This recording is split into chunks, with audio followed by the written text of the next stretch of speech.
the three major problems that are facing Joburg? In other words, how deep is the rot? The rot is very, very deep, Brutus. So they're not individual cases of corruption, they're networks of corruption, all working together. The book about the assassination of Babita Deokaran, you get the extent of that syndication of corruption. But we have seen the exodus of black leaders, promising black leaders in the DA. What does that say about those that remain in the party? Also, it's interesting that you never mention those who've come to the party. Such as? Of which there are a growing number. The issue of the abuse of a credit card of the party. If someone cannot hold themselves from a party-related card, why would the people of South Africa trust or entrust them with the state resources? The Federal Legal Commission, which is another part of the blue machine, has concluded that there was no misappropriation of funds. I'm wondering whether the DA will have misgivings of working with a president such as Paul Mashatile. Well, you will understand that I can't possibly comment on the ANC's internal choices for president. There's an article that I wrote where I say the public should be wary of political baits. It's in the Sunday World. And I mention you that you are possibly a political bait for the DA. So I'm feeling as fresh as I was at 25. And if I'm elected as the mayor, I'll give it everything I've got and I will definitely stay the course. But what does it say about, the DA's ability to groom new leaders who can take these responsibilities and let Gogos like yourself rest? We don't want to rest. Why do you want to force us to rest? I'm reading a book right now at the moment called Malema, Politics, Power and Patronage by Micah Reddy and Paulie van Wyk.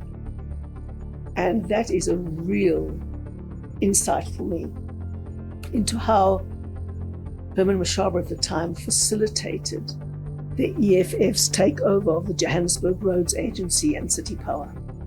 These middle companies facilitated transfer of funds to the EFF. We've learned from that.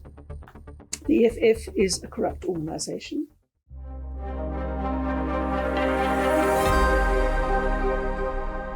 Welcome to the Brutally Honest conversation with me, Brutus Marada, with the Sunday World SW podcast. Today we're hosting Helen Zille. I don't know, what should I call you? Should I call you Gogo, Madame? Or... No, please. That's the last thing I want. Okay. Gogo's great. Okay. Well, the last time you and I sat this close was probably in 2012, during the Mamphele chapter. I'm not sure if you recall. Yes, the I do infamous, the infamous kiss that ended sour. You actually called it in your book, not without a fight. In your biography, you say that different shades of bad in that chapter where you describe what happened with Mamphele. But I have just recently read James Self, where he says it was a frustrating episode in your search for a leader to read the DA's appellation of being white. Do you regret your flirtations with Mamphele Ramphele? Well, I don't really regret things that go wrong. I learn much more from the things that go wrong than the things that go right. I've spent a lot of time thinking about it and what went wrong. The truth is that Mamphele came to me and said she was ready to join the DA. I didn't go and look for her. She came to me and I said, that's great. Because I've been chatting to her for a long time. I worked for her. She was my boss for a long time, and we were friends, I thought. And she was usually very decisive. So when she came to me and said, I'm ready, I thought, well, that's fantastic. So I went and spoke to my party and said, this is a very important development, and we should take it quite seriously. And then from then on, I started doing that. I know that you were one of her advisors. I know that Prince Mamphele was one of her advisors. I know that Moeletsi Mbeki was one of her advisors. And then there was Sid Luckett, and I'm afraid it was Sid Luckett who spoke a hole in her head about not going through with the agreement that we had. So it was very interesting that someone who wasn't involved in politics, who didn't really understand the politics, who was an old white lefty, as it were, persuaded her not to go through with it. I asked her afterwards what happened, and that was clearly what happened. Yeah, but your conclusion, and is the same conclusion that James Self reached, was that, and I think it's also the FedEx conclusion, that a black leader would have to rise through the ranks. That was the conclusion after you made those, interventions trying to bring a Mamphele to lead the party. Is there still a space for that to happen, for a black leader to rise through the ranks of the DA? Of course. I mean, the DA is a non-racial organization. There's place for any leader to rise up through the ranks. They've got to be a good leader. That's the most important criterion. Race has got nothing to do with it. Leadership attributes have a lot to do with it, and so has being committed to our value system. Those are the two really important things. And parachuting someone into a top position does not guarantee those attributes at all. In fact, it makes it more difficult because a political party is a very complex organism. It's very challenging to give leadership in a political party. There are lots of contenders on the greasy pole. That's why they call it the greasy pole. And it's best for people to rise up organically through growing the timber in the forest, if I can put it that way. But we have seen the exodus of black leaders, promising black leaders in the DA. I mean, the list is there. I mean, you can talk of Mbalintuli, you can talk of Makashule Ghana, Kumera Mlipo, Musimaimane, Fandame, Lindiwe Mazibuko. What does that say about those that remain in the party? Do they have a future in the DA? Well, it also is interesting that you never mention those who've come to the party. Such as? Of which there are a growing number. I mean, many people are joining the DA and they're rising through the ranks and moving up through the party. Anyone who stays in the DA stays because they believe in our values and they believe they have a future there. And there are a great many people, especially those who are coming up, for example, through our Young Leaders program, of which there are scores of young black people who've come up through that program and have every potential to reach the very top. So the critical thing is leadership attributes, and the critical thing is staying power, because it's very difficult in politics. And the critical thing is being true to our values. Those are the only three things. Race is not a factor. I do want to say, though, that in politics, you have to have a lot of resilience. Things go wrong. You get battered and bruised. You feel alienated. And a lot of people think, well, I didn't sign up for this. If you go into politics, you did sign up for this. And if you can't take it, you really shouldn't be there. Some people have a great idea of how far they should go and how quickly that should happen, but it doesn't happen like that. And then they get very disillusioned. And it's so strange to me that the media often calls black leaders in the DA sellouts, but then turns them into heroes when they leave the DA. So there's something very wrong in the media's analysis, and that they do that. And I mean, there's scores of black leaders in the DA, but I bet you won't be able to mention any because you only focus on those who leave the DA. They're far more in the DA. Yeah, but maybe you should take this opportunity to tell us as to who are the young up-and-coming leaders, black leaders in the DA. I can talk to you about the young up-and-coming leaders. I mean, there are two cabinet ministers who are young up-and-coming leaders in the DA, as all of them are. But in the DA, we don't do racial typecasting. we don't get people in the DA to say what their race is in any way. When the forms come through that are mandatory from the Department of Labor, for example, in our organization, they ask you what your race is, and you can say, prefer not to say. I get that, but we know South Africa is it's a very diverse population. Are you not worried that the departure of the cohort that I've mentioned sort of regressed the party a bit? Well, now and again, one has to have a shakeout in politics, and that's happened 3 or 4 times in the DA. Mamphele Ramphele left us, and before we became the DA, obviously, when we were the Democratic Party, a long time ago, in, I think it was 1987, somewhere around there. And that was a big shakeout. And then we had another big one in 2001. These things happen, right? And they have happened before with white leaders, not with black leaders. The factors that I've mentioned are the critical issues. And it's always a setback. It's always a setback when leaders leave. For example, when the party split in 2001, very big setback. But you regroup, you go back to your roots, you look at your values, and you go on. The good thing about South Africa that I think is happening is that the majority of voters are making the transition, especially at local level, to service delivery.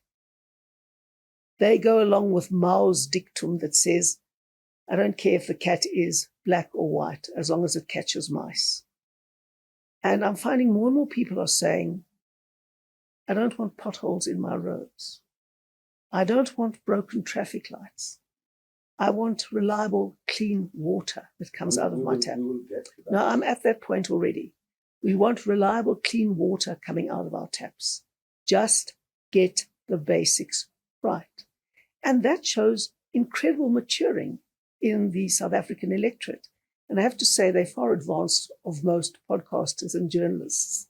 So let me just, while we are there, what do you think the DA should do to ascend to the union buildings? What we have to do is where we govern, we have to be very good. We have to focus on the work. We have to be running clean governments. We have to be absolutely committed to fixing the things that are wrong. And if people see that happening where the DA governs, people will more and more realize that that is what elections are actually about. Getting stuff fixed, making progress in South Africa, making South Africa the great, functional, growing, prosperous country that we know it can be. Okay, so I hear that, and you have branded the party as a good governance party, and everybody knows about that. Your latest poll, which I read, I think yesterday, indicates that you are closing the gap between yourself as the DA and the ANC. I think respectively the DA at 32% and the ANC polling at 35%. But is I think the it was DA 37, hey? 37. The ANC was at 37. The ANC is at 37. Okay. But when you look at the DA and its current experience in the GNU, do you think that if tomorrow the people of South Africa were to say, we are giving the DA the mandate to govern, is the DA ready to lead South Africa on its own? Well, I certainly think we are. One of the things we've done, which no other political party does, is that we search high and low for talent when it comes to elections. We look very hard for committed people who are prepared to go into politics and who have got the value set to underpin it, who are people of integrity and who are people of resilience and staying power. Do you have that critical mass? Oh, yes. Say, for instance, yes. The people of South Africa say, DA, take over South Africa, go to the union buildings, yes. Form a cabinet of 20 people. Oh, yes. Can you produce 20 credible people that could lead the cabinet? we can definitely produce a 20-person diverse cabinet of excellent people chosen on merit through the DA. Okay. But we have seen the challenges that the DA has been facing of late, the infightings, and something that is not associated with the DA. You know, the DA, the brand of the DA out there in the public is a party that is very intact, that runs its operations smoothly, and its issues are actually dealt with decisively. But yet we finding this spat that is going in the public. Didn't that bring the party into disrepute? Well, political clashes inside parties are an inevitable part of politics. They're not pleasant. No one wants them. They are disruptive, but they are inevitable. It comes with the territory now and again. Fortunately, not often, but now and again in the DA, as in all other parties. We don't live in conflict like some other parties do, but now and again, a conflict between two strong individuals does arise. But that doesn't impact the blue machine. We have a very strong organizational infrastructure led by an excellent chief operating officer. And that machine goes on professionally without taking sides, without getting involved in the politics. In the DA, it's the condition of your employment as a professional staff member that you may never get involved in the political debates or take sides in an election or anything else internally. That is a condition of employment. And I'm proud to say that in any disruptive moment, the DA blue machine goes on, professionally, hardworking, delivering on their mandate. And that's what's happening now. And that's what tides us over these very difficult passages. Yeah, well, I am really tempted to ask a question about the very same issue that brought this, spat out in the public, the issue of the abuse of a credit card of the party. So if someone cannot hold themselves from a party-related card, why would the people of South Africa trust or entrust them with the state resources? Well, that was dealt with very decisively by the blue machine and by the person in charge of finance. And those issues were corrected. And the Federal Legal Commission, which is another part of the blue machine, has concluded that there was no misappropriation of funds. So that is the blue machine working to deal with the problem at source and to adjudicate a conflict when it is referred to them. So that is what happened, and we hope that we can put this really unpleasant situation behind us. Okay, this links up with preparation for the conference, where I'm sure, speculation that is out there is that John is still standing, going to contest for the position of the leader. In fact, I have attended 3 of your conferences, elective conferences. I remember one in which you invited us in 2012, I think. And in 2023. And was it not 2022? The Midrand one. Was 23. Oh, yes. But I also attended the one in Pretoria at the arena. Right. So I know the machinery and how it works. What can people expect from this coming conference, which is in April? Actually, are the preparations ready? Are you ready for the conference? Well, the DA is very good at planning and very good at execution. And it's a very big thing to organize a congress of thousands to make sure that every delegate is verified, that every delegate deserves to be there on the formula that we have for the representation of branches and structures in the DA. It's a big thing, and it's organized from the bottom up to ensure that everyone can come and register on the day quickly and smoothly, that everything is taken care of from accommodation to meals, to the packs, to the resolutions, to the constitutional amendments, to the election. It's huge. It's a very, very big enterprise. But can we expect any shake-up at a leadership level? Well, the calls for nominations have not been opened yet. Okay. That is for the chief presiding officer to announce when the nomination call goes out and when the deadline is. And we'll see what nominations come in to determine whether there is going to be a shake-up or not. Somebody says, if you can't get things done, you better just do it yourself. And your return back, to the FedEx and your current position suggested that, you were not happy with what was happening and you decided that it's best that I come back and be active in the structures of the DA. Can we expect that, your name might come for this elective conference? Brutus, my name definitely won't come. I've done my thing. The blue machine is humming again. It is working very well. We've got excellent people in place. I'm sure I'll have an excellent successor. And I want to focus 100% on getting Joburg on its feet again. An excellent successor, meaning John Steenhuisen? I've got an excellent successor as Chair of Federal Council. Okay. So I won't be standing again. So there'll definitely be nominations for my position, the Chair of Federal Council. But what about the leader of the party? Well, we'll have to see who's nominated. If you are nominated? No, I'm not going to stand. You're not standing? Absolutely not. No. Okay. I've done that job. You can't recycle a leader. You cannot recycle a leader in politics. We've got a depth of talent in the country and in the party. If you're saying you can't recycle a leader, you have served as a mayor of Cape Town and then as a premier.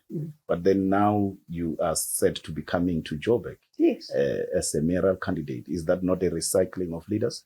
No, I'm not standing as the mayor of Cape Town. That would be recycling. This is a whole new challenge with a completely new context. And it's going to be much, much more challenging than it was in Cape Town. Okay. Anyway, we are getting there. But still on the aspect of the conference, are there any major policy shifts that we can expect from the conference?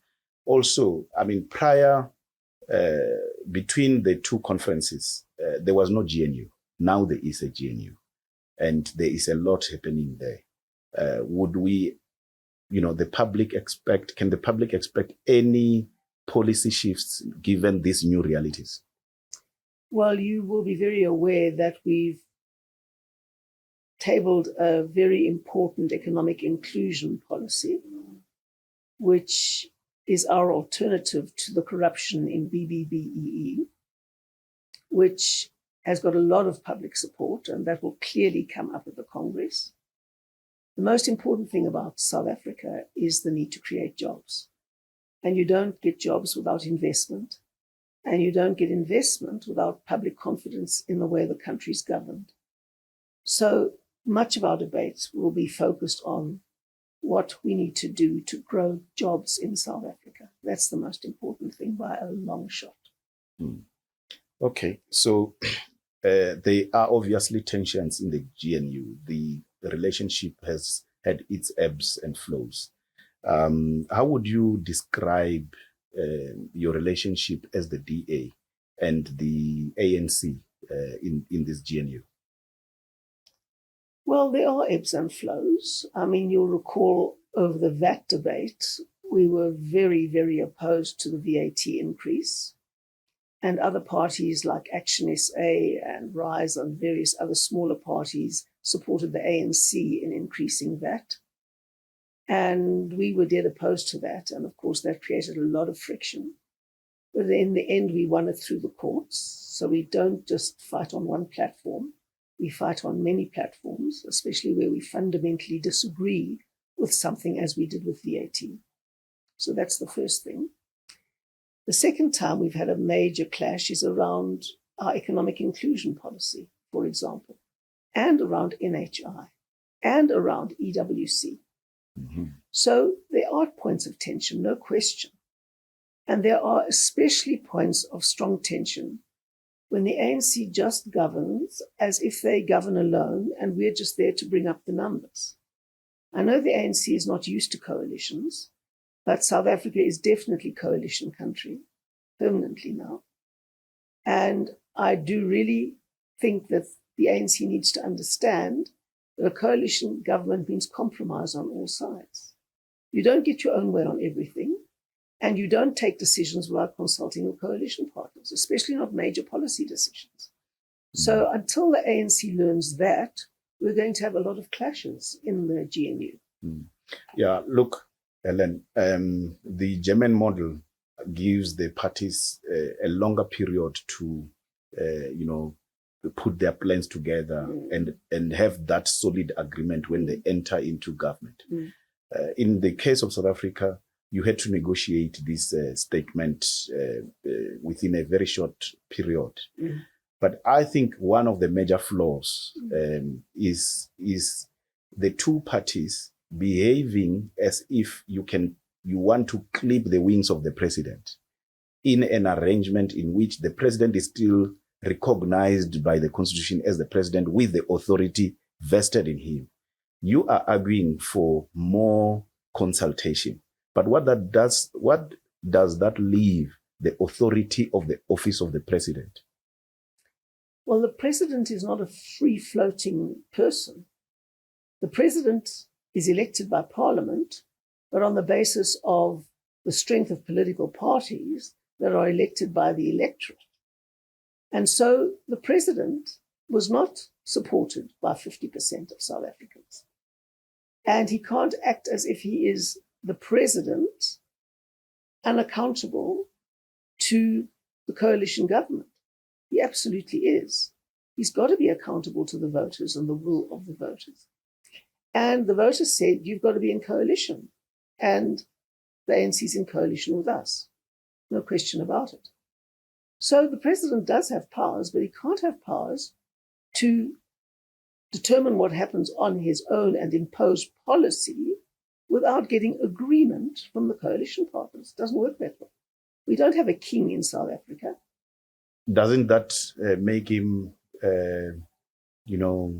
really just a pawn that is utilized by the members of the coalition? No, it makes him accountable.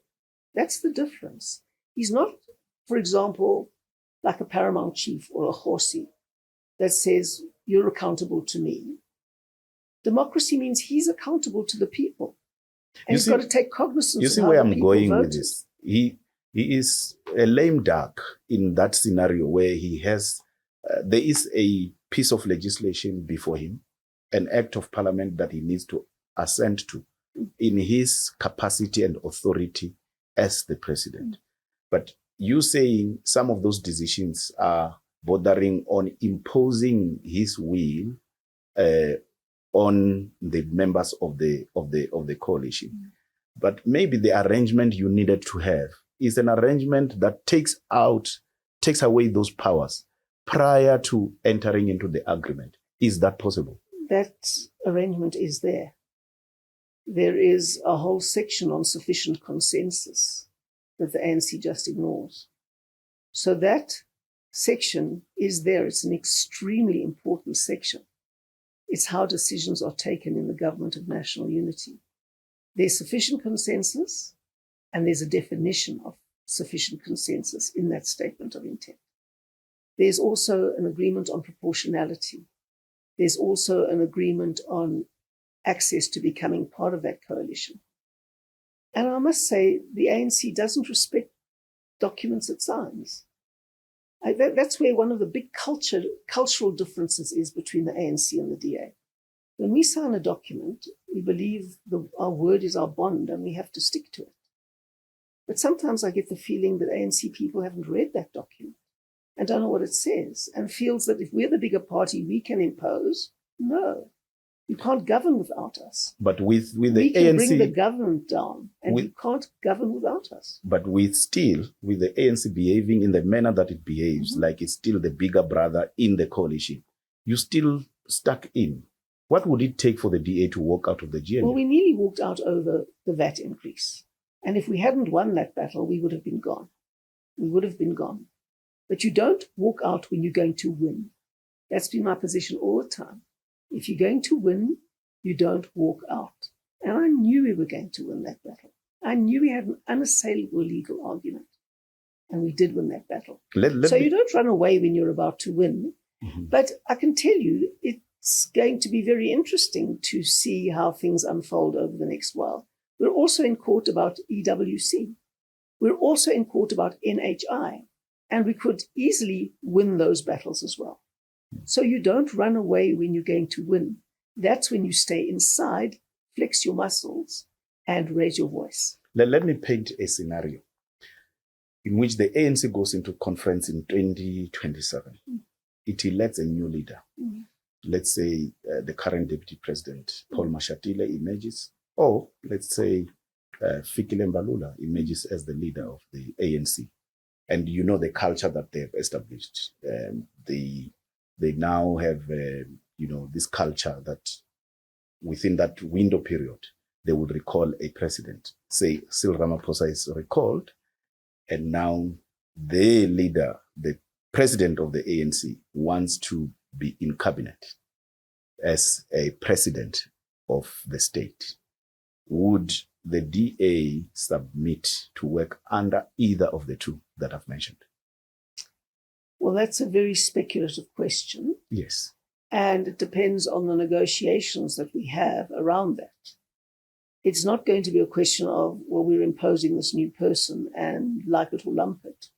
We're obviously going to say what's acceptable to us and get an agreement on a policy direction. And if we can't, well, one option is open to us. And if we can, another option is open to us. You see, the ANC doesn't govern alone. That's the critical thing. And that gives us leverage. They can't be in power without our support. Yeah, you see, I'm raising this because obviously there's been negative publicity on Paul Mashatile, for instance, and his linkages with the tenderpreneurs. Yes, The Dark Prince is a very instructive book, indeed. Yeah.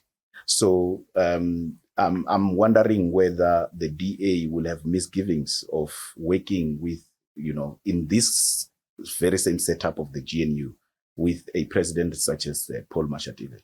Well, you will understand that I can't possibly comment on the ANC's internal choices for president.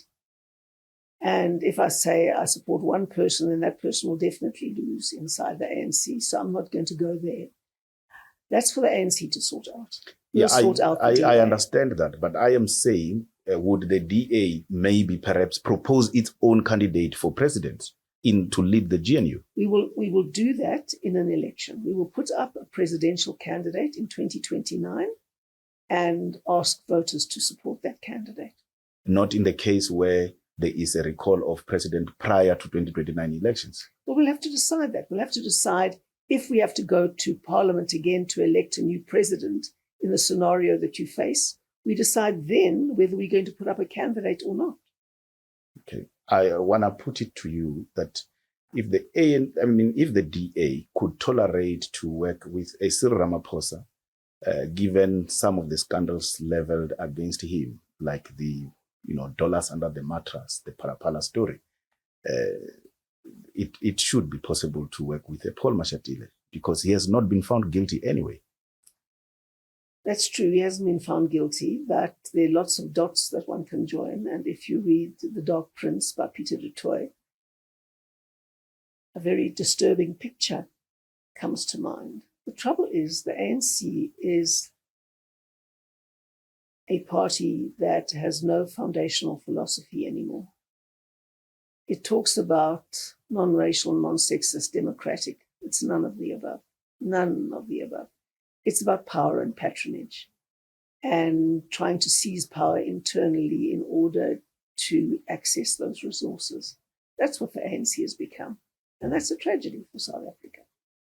And the DA is a party that's rooted in a political philosophy and that looks for new talent all the time. The thing that you can see so clearly in the ANC now is how successful they've been at keeping out new talent, at making sure that new talent doesn't enter their ranks.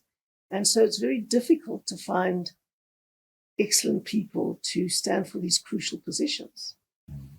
So I think that's one of the real reasons that the ANC is going to unravel, and I don't think there's any coming back for the ANC.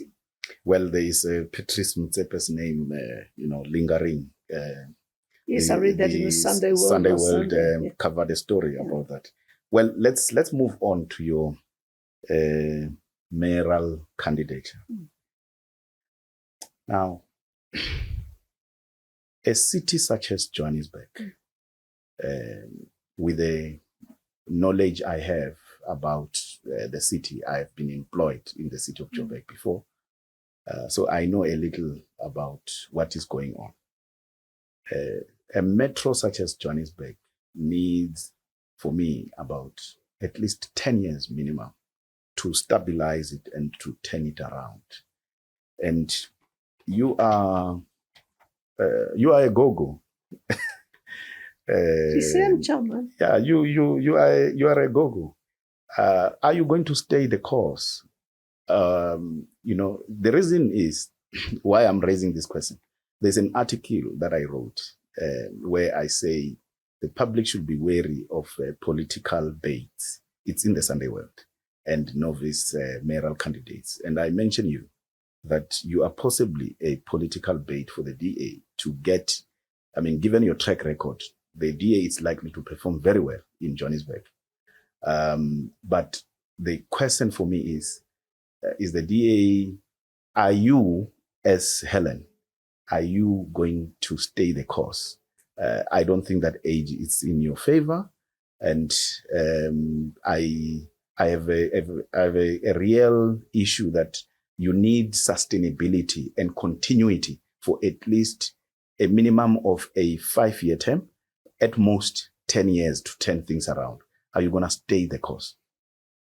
Well, I hope, Brutus, that I'm blessed with the genes of my maternal side of the family, where all of the ladies go well into their 90s and work well into, when my aunt was 96, she was still running her practice, for example. And my other aunt died at 104. So they keep on going, they keep on going, and they're fresh and they're young and they're out there, So I'm feeling as fresh as I was at 25. I feel probably even better, actually, to tell the truth. And if I'm elected as the mayor, I'll give it everything I've got, and I will definitely stay the course. I'm certainly not running away from a job the voters give me.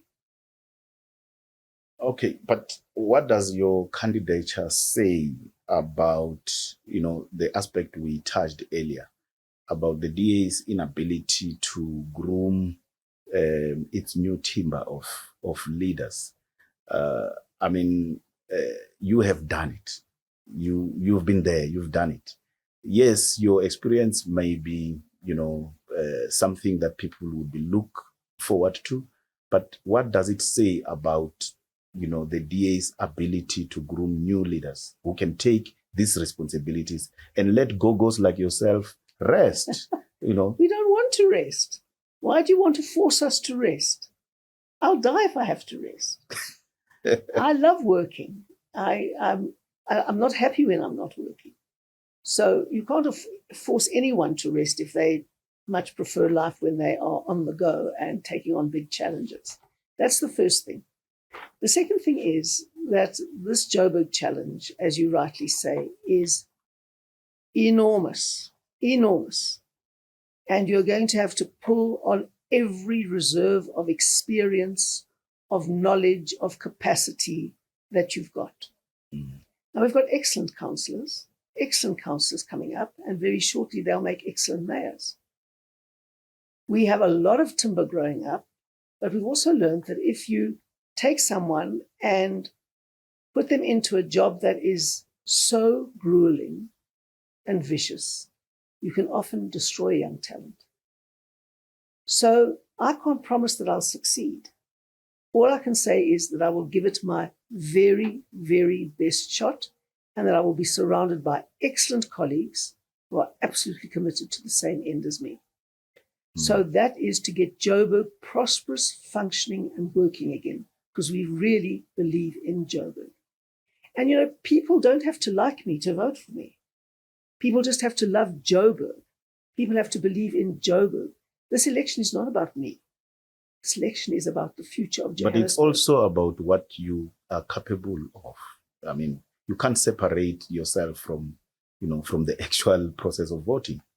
Well, if people think that I'm the candidate with the best chance of doing what we're trying to do, which is turn Joburg into a prosperous, functioning city for all its residents, then I hope that will be the criterion on which they vote. Okay, so let's now, I understand that the process in the DA for you to be a successful mayoral candidate, at least, you need to have presented your vision and your plan for the city. You need to have gone through a rigorous interview process. I wonder who sat in those interviews to interview you. They were very tough. They were very tough. But in your own assessment, as you were preparing to be the candidate for the DA, what do you understand to be the three major problems that are facing Joburg? In other words, how deep is the rot? And what would it take to turn this municipality around? The rot is very, very deep, Brutus. And corruption is syndicated. So they're not individual cases of corruption, they're networks of corruption, all working together. If you read The Shadow State, the book about the assassination of Babita Deokaran, you get the extent of that syndication of corruption. Very, very frightening. And that has led to the budget of the city, the very extensive budget of the city, not being spent on the delivery priorities, but being frittered away in corrupt deals. The most crucial problem facing Johannesburg right now is the collapse of the water infrastructure, the reservoirs, the pipes. Joburg loses about 46% of its water.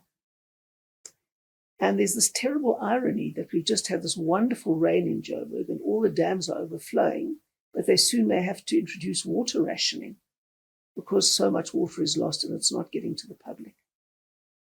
And, it's very difficult to live without electricity, but it's impossible to live without water. So the crisis of water in Johannesburg is the number one problem.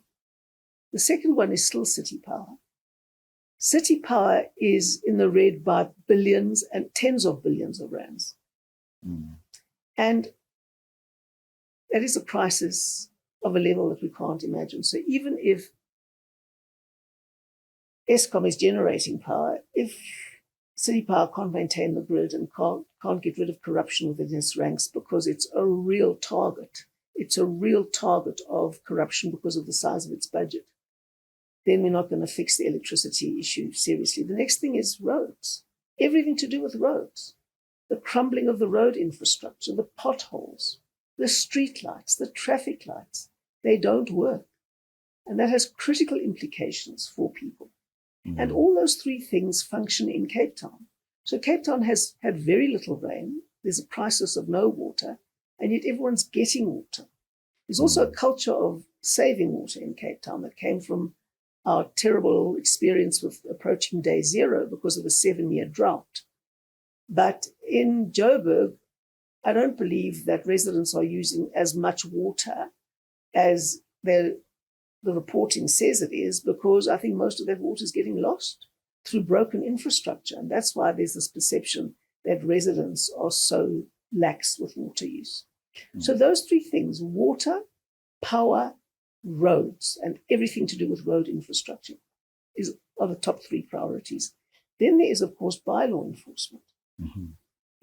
It's quite shocking to see how bylaws are ignored in the city. With dumping, with dirt everywhere, with hijacking buildings, with hijacking people's homes when they go on holiday, with burning cables right outside shopping centers.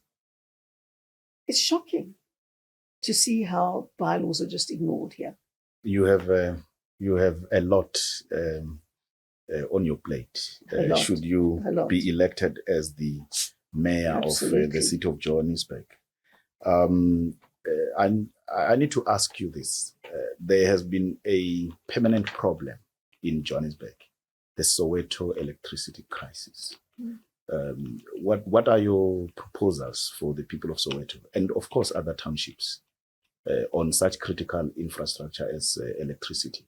There is an issue of rate paying with Soweto, the ESCOM versus city power issue. What are the proposals on the table? Well, I'd obviously prefer people all to be under the city, so if there was a common system, but then city has to get its act together. I'm very much in favor of prepaid.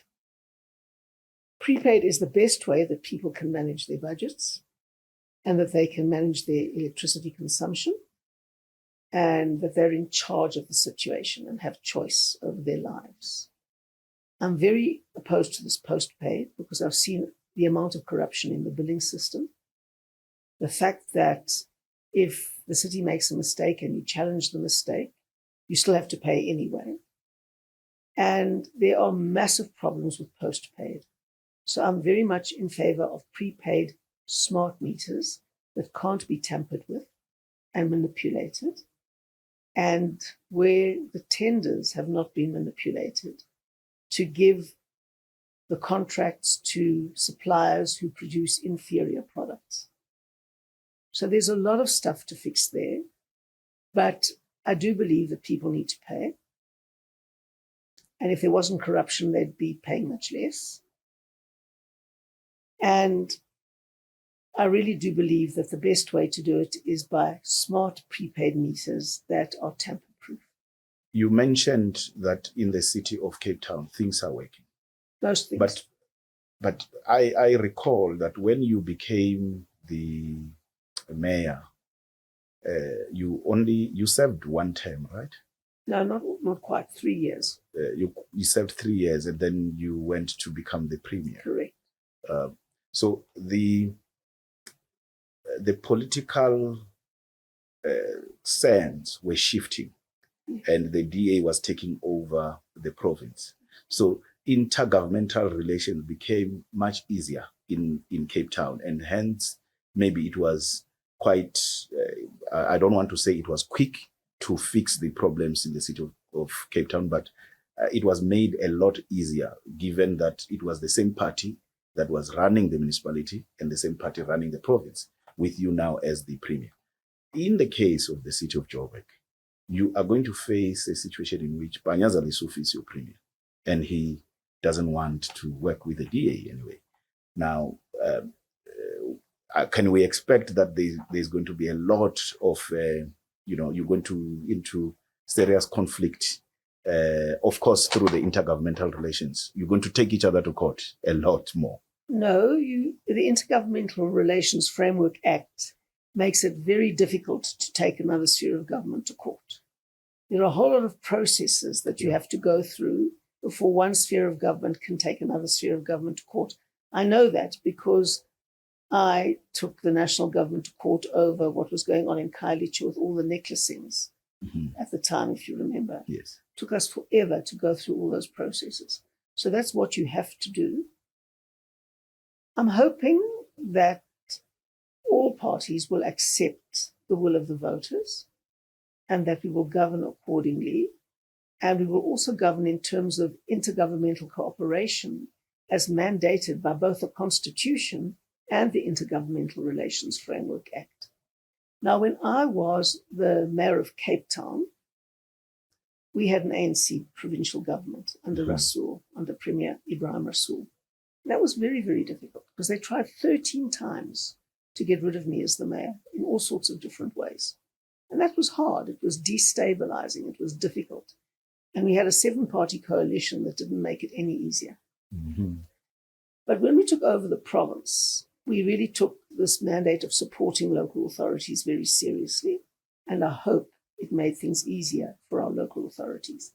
We'll have to see what happens in Gauteng. But I hope the ANC in Gauteng learns the lesson that if the DA comes to power in the city, they won't try and block us because that boomerangs on them. The people of the Western Cape did not like the fact that the ANC was trying to undermine us in the city of Cape Town all the time. And that led to far more support for the DA. It didn't end up saving the ANC. it started undermining the ANC. But you know what has been happening, what I've observed in the, in this relationship between the province and the city of Joburg. You've got, some of the powers and functions which the province had delegated to the municipality being taken back. And one of those is the issue of the maintenance of, roads and traffic lights. So you've got regional roads and municipal roads. The regional roads are under the authority of the province. Provincial roads, yes. Now, they used to transfer money to Johannesburg for them to take responsibility to maintain the traffic lights and the roads. They took that back, right? What that does, it pits you against the public when the traffic lights on Winnie Mandela are not working. The public does not want to know that this is a responsibility of Panyazali Sufi. They think that the municipality is not working. So you have a lot that you still have to fight and to reclaim and to have that mutual relation with the province. Yes, indeed. And I hope the ANC will put the people of Joburg first. It doesn't help the people of Joburg to have provincial roads like Winnie Mandela Drive that are potholed the whole time. I mean, surely our joint goal has to be a prosperous, functioning, inclusive city. Surely that's the goal. And the Constitution mandates us to work together to achieve it, to respect the will of the voters. And they need to do that because the voters will punish them very hard if they don't. Okay, still on the topic of working together, coalitions, which you earlier said that this is a permanent situation in South Africa. The DA, before the last national elections, 2024 elections, declared that the EFF was their enemy. And I think as a political analyst and a strategist that it was not a good strategy to declare a party prior to election as an enemy because you don't know if you will need them in the future. And the election outcome was such that if you had worked with the EFF and other parties, you probably would be governing South Africa without the ANC. Now, we are getting into these local government elections. Do you have parties that you're going to say, we can't work with this one or we can work with this one? Because what if you have a hung municipality? Who are the friends and who are the foes? Brutus, the DA is a learning organization above all else. And in 2016, we did a tacit agreement with the EFF that did not amount to a coalition, but basically said that they would support us in getting the mayor and would support us on a case-by-case basis. Now, that's where things went horribly wrong. Because Herman Mashaba, who was our mayor at the time, relied on the EFF to stay in power. He increasingly did what Julius Malema demanded. I'm reading a book right now at the moment called Malema, Politics, Power and Patronage by Micah Reddy and Paulie van Wyk. And that is a real insight for me into how Herman Mashaba at the time facilitated the EFF's takeover of the Johannesburg Roads Agency and City Power. And it is very, very frightening to see how that works. So the EFF support doesn't come for mahala. The EFF demands its pound of flesh. And when people are in power, they don't like to give up power. And that book shows you just how Herman Mashaba facilitated Julius's burrowing into City Power and the Johannesburg Roads Agency, and how these middle companies facilitated transfer of funds to the EFF. It's a very worrying picture. So we've learned from that. The EFF is a corrupt organization. The EFF does not share our values. They believe that the leader should control the party should control the state, and the state should control society and the economy. We don't believe that. You believe in the open society and yeah, that's what of Karl Popper? We believe in Karl Popper's open society, yes. Okay. Well, you have, you and Herman Mashaba, you seem not to see eye to eye after his departure from the DA. Now, an election outcome, a possible scenario where you have to form a coalition, and one of the parties is Action SA. What can the public expect, given these revelations that you are sharing coming from the Balema book? Will you be willing to work with such parties? Look, we have to determine whether we're going to need coalitions after the election. Obviously, we are in it to win it. We play to win, and we play very hard. Mm-hmm. And the future of Joburg is at stake. We genuinely believe that this is Joburg's last chance.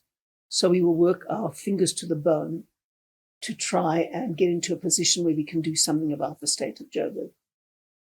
But after the election, if the voters have decided differently, then you look at the different permutations. Mm-hmm. Then you look at all the different coalitions that you could theoretically put together to bring you above 50% of the seats in the council. And then you decide which is the least bad. A coalition is never a good option or never the first prize. It's always the second prize. But some coalitions are the third prize and the fourth prize and the fifth prize. Mm-hmm. So you're not going to go into those. You look at all the permutations that could get you over 50%, and then you take the one that you believe in that context is the least bad. You have already stated that you see coalitions as a permanent feature of our politics, and you are very good as a strategist. I know this given our previous interactions. You have also almost, defined the state of our politics prior to it happening. You called it the realignment of our politics. What do you see happening in South African politics in the next 5 to 10 years? Is that realignment still possible? Or is there a possibility of a party that can emerge that will have a mandate to govern South Africa on its own? Brutus, the realignment of politics is very, very much on its way. And it has been since 2012. What I foresee in the next 5 years is the continuing decline of the ANC. I think the ANC will continue to come apart. I don't see any leaders like, for example, Terra Lokota and Julius Malema inside the ANC who could lead an effective walkout and start a new party. But I see the decline continuing. I see the internal conflicts continuing. I mean, it's quite extraordinary that the Secretary General of the ANC has laid charges against the Joburg region of the ANC with the police, with the South African police. So what the Secretary General of the ANC is saying is that he believes that the Joburg region of the ANC, or very significant elements in it, are fraudulent and corrupt. That's what he's saying.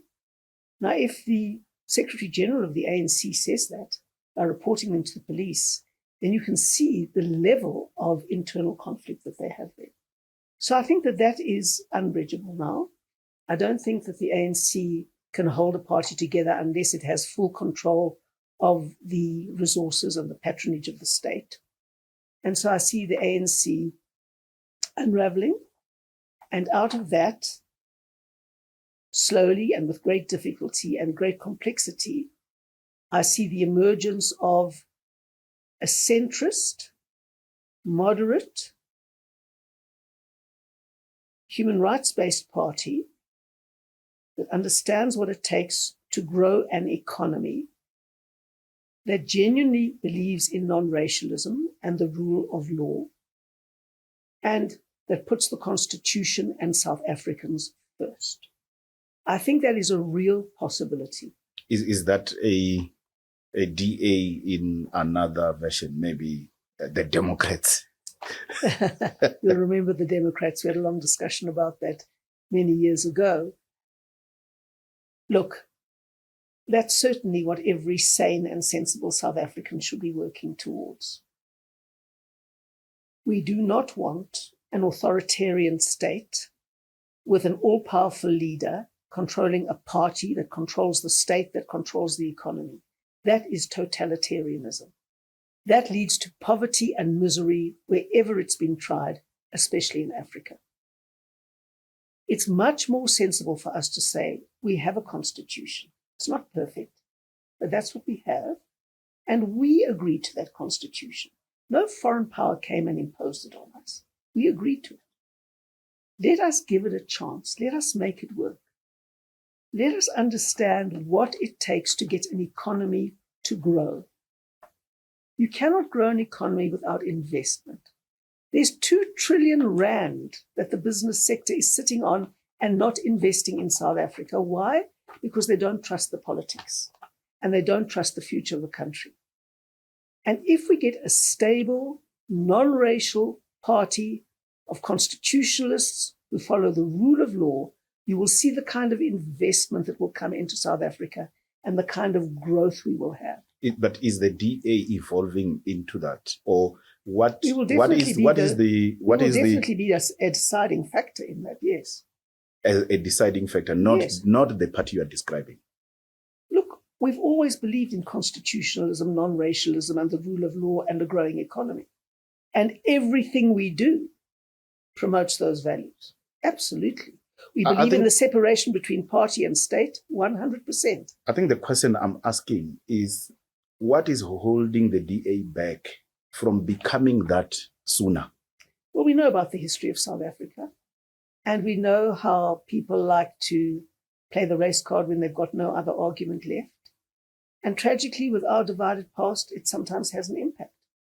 But I'm willing to predict that more and more and more, a growing number of people from all backgrounds will put good governance as the key yardstick by which they vote. I think we're moving into that era. I think it's a very, very important shift, and I think it will gather momentum so that people say, look, I want my water to come out of my tap. I want my toilet to flush. I want my refuse to be removed. I want my electricity to be reliable and affordable. That's what I want. Everybody wants to live a dignified life. And those services are the basis on which it is built.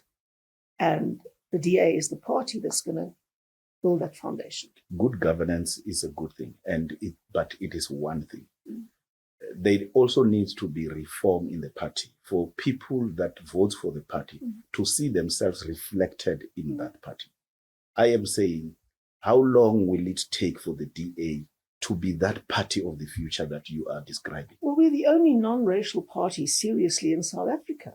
I mean, no one goes to the ANC and says, you've got no whites left. Look at all these whites that have left. Even Carl Niehaus has gone. I mean, no one goes to the ANC and says that. But there is a trust deficit. No one goes to any other party and says that.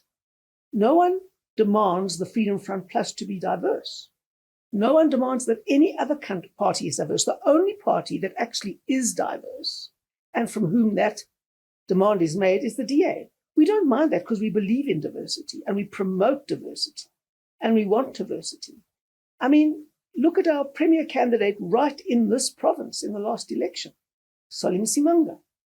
He's our leader in Gauteng. There he is. And he's been a leader for years and years and years, and he's never walked away. And when he's lost elections, he stood up again and fought again because he's got staying power. He doesn't run away when he gets beaten. And let me tell you this honestly. Let's be brutally honest. Yeah. I'm always brutally honest. It's my genetics.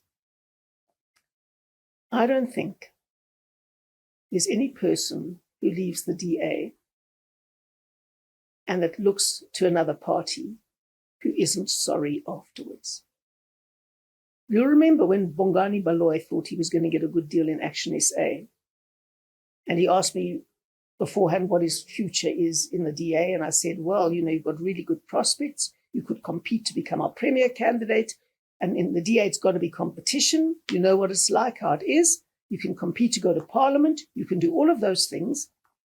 But Herman promised him that he would be the party's premier candidate or whatever mayoral candidate in Joburg, or whatever it was that he promised him. And so he went for a promise rather than the process that we offer. And within a very short while, he was fighting with Herman Mashaba and found that there was no due process. He wasn't protected there. And he was driven out. Now, I said to Bongani when he left, I said, Bongani, you'll be sorry. And he said, don't infantilize me. And I said, I'm not infantilizing you. You're infantilizing yourself. Now he's trying to find a space in MK, of all parties. And you'll find the chaos in that party is even further away from what he wants. I can't imagine that someone who had such promise in the DA is sitting now with MK, not knowing where to find himself. Yeah, but that very same Bongani is likely to be contesting for the mayorship of Johannesburg. For the MK? And for the MK, it is likely. It's a possible scenario. And you will have Herman Mashaba, who also comes from the DA, contesting the space, and yourself. So the DA contesting Joburg against itself. How would that make you feel? Look, it makes me feel that people have upheld certain values when it suited them in the DA, but they're very quick to abandon them when they are singing for their supper in another party. I've always been true to the DA's values. And I will be not for any other reason than I believe it's the only way South Africa can succeed. I genuinely believe it's the only way South Africa can succeed. And my overriding priority is that South Africa becomes a success for all its children, for everyone. And that is why I'm in the DA. Okay, the last question. The significance of your move to Johannesburg. What should the people of Johannesburg read into that? I'm told that I read in the papers over the weekend that you are likely to be sworn in as a councillor in Feb, if a vacancy, comes up. Is that true? My move to Johannesburg is simply driven by my belief in Johannesburg. I believe in Johannesburg. I love Johannesburg. And are you going to retire in Joburg? Well, I'm trying to get my husband to come up here. Okay. Akafuni. Akafuni. Anyway, teta na, yes. Yeah, I teta all the time now, yeah. And it doesn't always work. But if Joburg doesn't work, South Africa can't succeed. And that's what drives me. South Africa's success is what drives me. Oh, that was your slogan when you put Herman as a mayoral candidate for Joburg. If Joburg works, South Africa works. Well, we've stuck to that. We've stuck to that. Absolutely, we've stuck to that. The intellectual property is with Herman or with you? It doesn't matter. Just look at the policies and the values that are going to make that happen. And those are the DAs. Okay. So as a student, I'm registered for PhD.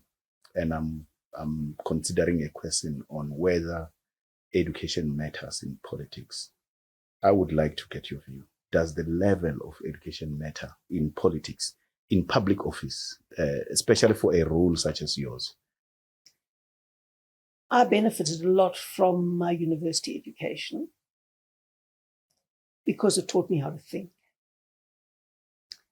And it especially taught me before computers, before any of the things that people have now, before ChatGPT or anything like that, obviously, before cell phones.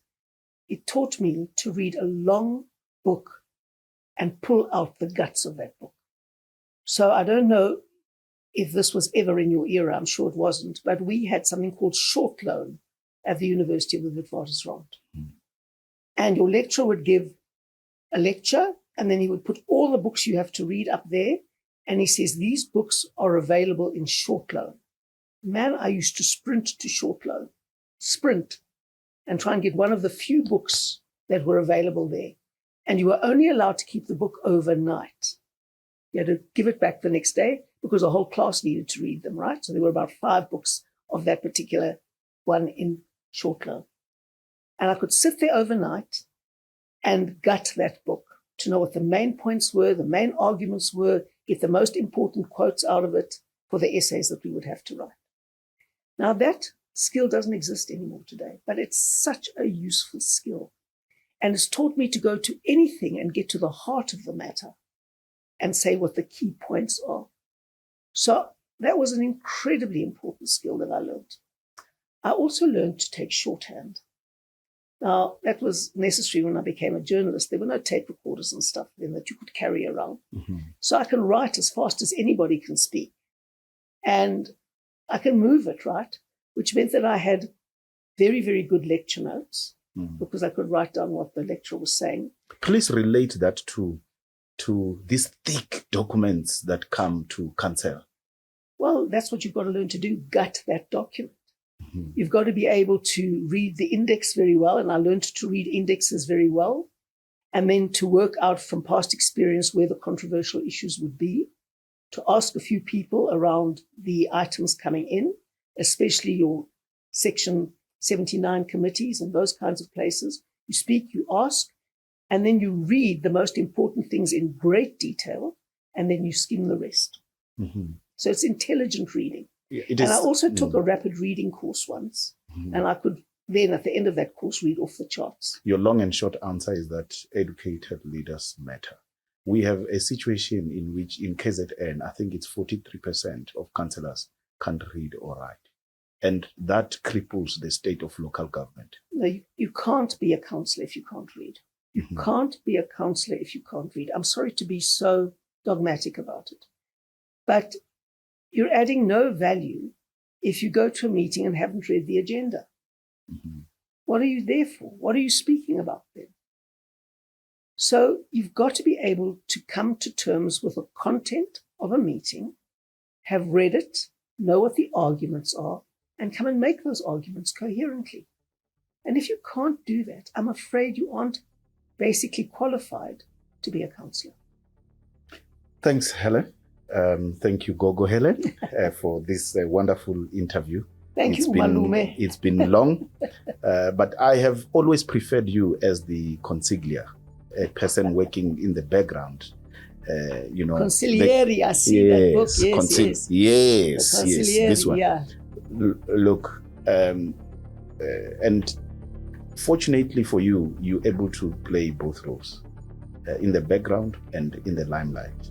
And the challenge that we have is that it's very difficult today to find leaders like that. Maybe education could help us to groom such kinds of leaders for the future. That's what we're looking for, and the DA is a party that welcomes newcomers. We want competition inside our ranks.